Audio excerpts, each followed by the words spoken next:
Next up, TIFF is getting a glimpse into the near future. The uncrashable car might not be as far away as you think. AEB, or Autonomous Emergency Braking, is set to become a vital piece of safety technology. These laser and radar systems either warn you that a collision is imminent or brake the car automatically if they think you're going to crash. Once the reserve of gadget-laden luxury limos, this technology is now available on all manner of vehicles, ranging from executive saloons to family hatchbacks and even cheap city cars. Since Volvo fitted auto braking as standard on their XC60 back in 2008, collisions have plummeted by an astonishing 27% when compared to other small SUVs. Now, Euro NCAP, the testing authority, was so impressed they've now included AEB as part of their new car assessment from 2014 and claim it could save up to 8,000 lives a year. Safety research company Thatcham are going to help me test these systems to see how well they work. I'll be driving head-on at their specially designed inflatable dummy car. This target here is very complex. Inside it's got the structure of a real car, it's got reflectivity, the sort of parts that actually reflect on a real car, and to the systems it looks like a real car, but it's soft. So when you hit it, you don't damage you and you don't damage the test car. It's actually quite solid. The vehicle will sense it and brake, but if you do hit it, it won't hurt. Are you sure? Yeah, quite sure, really. First, I'll perform the urban test, designed to replicate a traffic situation where a driver hasn't realised the car in front has stopped. I'll drive each car at the stationary dummy and see if they can stop me from crashing. The system on the up is called City Emergency Braking and is available as an option for £225. It only works at up to 18 miles an hour and uses two lasers to scan the road ahead. It allows the car to see objects up to 10 metres ahead. At 7 metres from an object, it'll prime the brakes for you, and when you get really close, it should apply the brakes. So I stick to 18 miles an hour. You're looking for that party. 54, 52, 50, where's the AEB has just saved me from a big rear end. That could have been more than £4,000 worth of damage and possibly an expensive whiplash injury, all saved by some very simple technology. Amazing, isn't it? I'm impressed.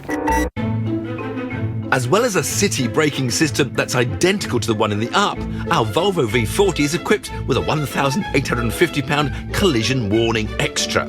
It uses a radar to continuously scan the road and a camera which can determine whether an incoming object is another vehicle or just part of the scenery. And apparently we can now approach this stationary object at 28 miles an hour and it'll stop, and I'm looking straight at it and I can't believe this is going to work. That is amazing. I was convinced we were going to crash. Shut up. Thank you. I cannot believe that stopped so quickly, so late. So it comes in very late to stop you relying on the system, but that would have been quite a severe crash. The airbags would have been deployed, the vehicle probably wouldn't have been repairable, and you might have been injured. Next, I'll test the Mercedes S-Class, which has a £2,000 auto braking system called Distronic Plus. This uses 3 radars, one in the centre grille and 2 behind the front bumper to scan the road ahead. So the question is, are 3 radar detectors better than 1 radar and 1 camera? 28 miles an hour. Stop, please stop.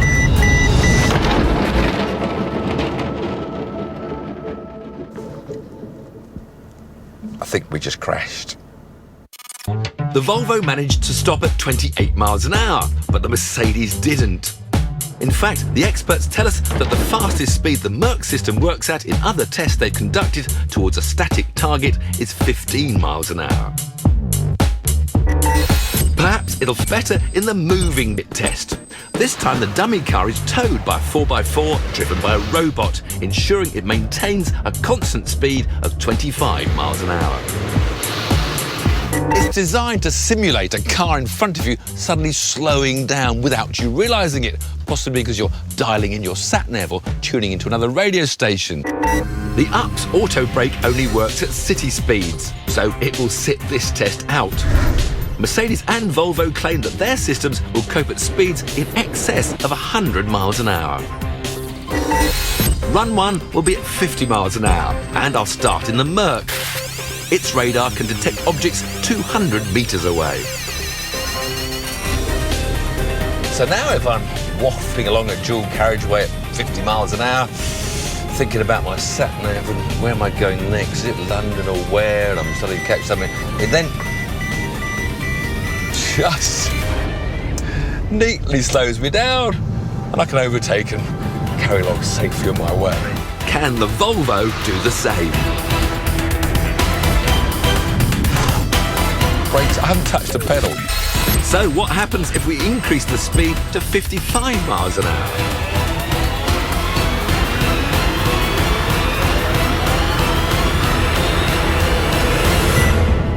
Yeah, that didn't work very well, did it? The Mercedes crashes, but at the same speed, the Volvo doesn't. It worked. Let's raise the bar. How about 60? So I launched the Volvo up to 60 miles an hour and we're catching this. The lights are all going, the lights are going. The cars touch, but the heavy automatic braking greatly reduces the speed of the impact. Whoa, whoosh.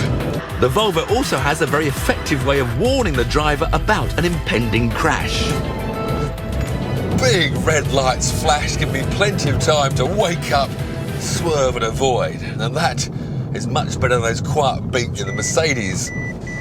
I think if I had the radio on, I probably wouldn't have heard it at all. The Volvo has to be my favourite of the systems, but let's not forget that even when they didn't totally prevent a collision by braking hard, these systems can vastly reduce the severity of an accident. The technology works. So every time we see a new vehicle, we see an advance in the technology and an advance in the performance. But they're like £2,000 extra, whereas the little up for only £250 or whatever, you do get that basic system that works incredibly well. Yeah, and by about 2014, when Euro NCAP are doing regular testing, systems like this and this will be standard on these vehicles.